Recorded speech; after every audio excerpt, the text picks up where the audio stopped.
Nukapalli urban housing కాలనీలో జరుగుతున్న అక్రమాలు, భూ కబ్జాల విషయంపై వచ్చిన ఆరోపణలపై స్పందించిన సబ్ కలెక్టర్ శశాంక విచారణకై తహసీల్దార్ మధుసూదన్ గౌడ్ కు ఆదేశించారు. ఈ సందర్భంగా మంగళవారం తహసీల్దార్ మధుసూదన్ గౌడ్, కమిషనర్ మారుతి ప్రసాద్, డిఈ రాయేషన్తో పాటు మల్యాల తహసీల్దార్ శ్రీధర్ రెడ్డి బృందం నూకపల్లి అర్బన్ హౌసింగ్ కాలనీలో పర్యటించి అక్రమాలను గుర్తించారు. ఈ సందర్భంగా తహసీల్దార్ మాట్లాడుతూ నూకపల్లి అర్బన్ హౌసింగ్ కాలనీలో 5,000 ఇళ్లు మంజూరయ్యాయని, కేవలం 1,300 మంది లబ్ధిదారులకు మాత్రమే అనుమతి ఇచ్చామని, మిగతా వారివి రద్దయ్యాయని తెలిపారు. చాలా మంది కొందరు భూ కబ్జాలకు పాల్పడి ఇష్టం వచ్చినట్లు రాయించుకుంటున్నారని తెలిపారు. ప్రభుత్వ భూములు విక్రయించే అర్హత ఎవరికి లేదని, వెంటనే ఉపసంహరించుకోవాలని, అమాయకపు ప్రజలను క్రయ విక్రయాలు జరపరాదని, మోసపోకూడదని తెలిపారు. ఆక్రమణదారులను గుర్తించి వారిపై చట్టపరమైన చర్యలు చేపడతామని తెలిపారు. పూర్తి నివేదికను సబ్ కలెక్టర్ కు అందిస్తామని ఆయన తెలిపారు.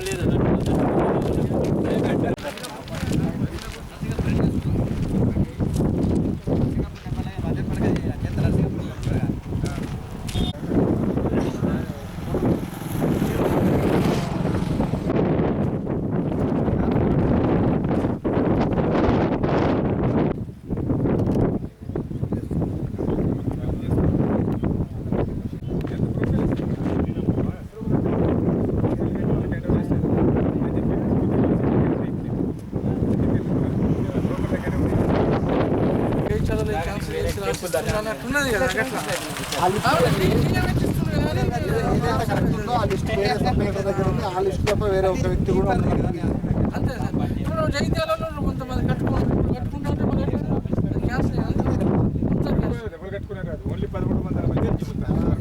అంటే అప్పుడు ఫస్ట్ ఇచ్చిన అవన్నీ పోయినాయి కదా. అంతే కదా. ఎంఆర్ఎస్ కొత్తగా వాళ్ళని కన్స్ట్రక్షన్ చేయాలంటే మళ్ళీ కొత్తగా సర్టిఫికేట్ తెచ్చుకోవాల్సింది. అదే పర్మిషన్ తీసుకోవాల్సిందే. సర్టిఫికేట్ చేయాలి. హౌసింగ్ దగ్గరికి వస్తే హౌసింగ్ మేము అంతా వెరిఫై చేసి చేస్తాం. ఎందుకంటే అది ఉన్నాడా లేదా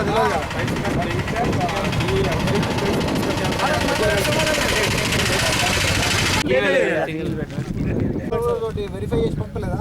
అర్బన్ రూరల్. అర్బన్ అంటే ఇక్కడ 4 రోజులు వచ్చేసి ఏమేమి ఉన్నాయో ఆ పేర్లు రాశారు కదా, వాటి తప్ప ఇక మిగిలిన ఎవరికి మనం చేసి ఇచ్చినాక కట్టుకోకుండా కూడా మనం క్యాన్సిల్ చేసుకోవాలి.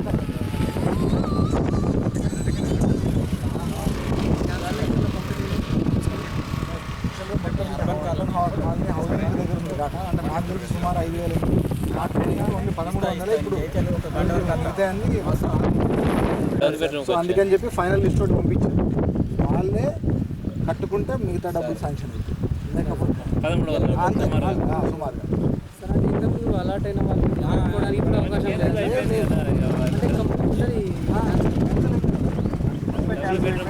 ఎవరైతే ప్రోగ్రెస్లో ఉందో వాళ్ళకి మాత్రమే వెరిఫికేషన్ చేసి పంపారు.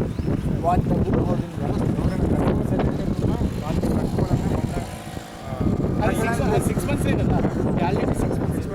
ఇప్పుడు అది కూడా కట్టడానికి లేదు.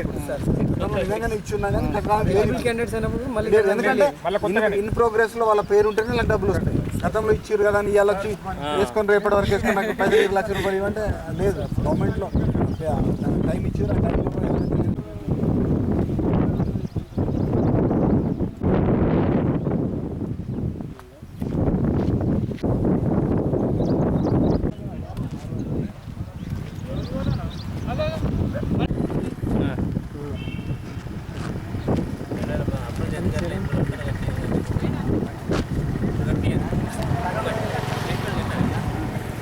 అని డైరెక్ట్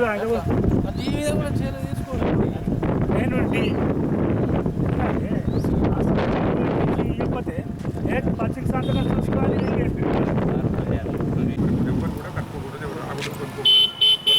దరఖాస్తు పెట్టుకుంటే మళ్ళీ రీఅలాట్మెంట్ జరుగుతుంది. వాళ్ళు రీఅలాట్మెంట్ అవుతుంది. అప్పుడు ఇప్పుడు లేదన్నా ఇప్పుడు అంతా డబుల్ బెడ్రూమ్ అది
గుమ్మడికాయల్లో కొందరు అధికారులు అంటే వేరే అన్ని అమ్ముకుంటూ పైసా అమ్ముకుంటూ బట్టలు ఇస్తారు, దొంగ బట్టలు ఇచ్చుకుంటూ దాదాపు 1000 ఇండ్ల దాకా అమ్మారు. ఇక్కడ 1000 ఇండ్ల దాకా అమ్మేశారు.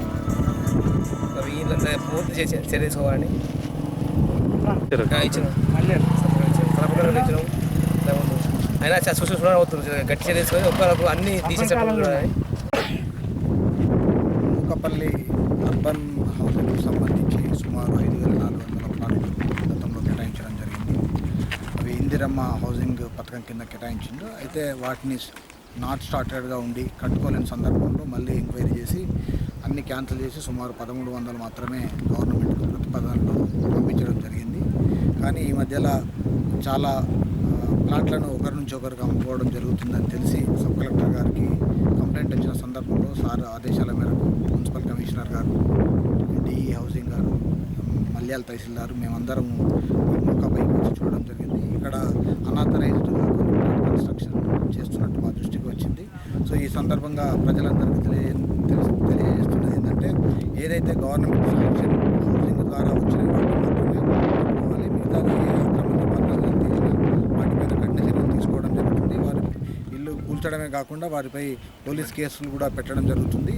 దీనిలో మా దృష్టికి వచ్చిందంటే ఏంటంటే, కొంతమంది బ్రోకర్స్ వీటిని మధ్యవర్తులుగా వ్యవహరించి వీటిని చేస్తున్నట్టు మా దృష్టికి వచ్చింది. దానికి సంబంధించి పోలీస్ కేసులు ఫైల్ చేస్తున్నాం.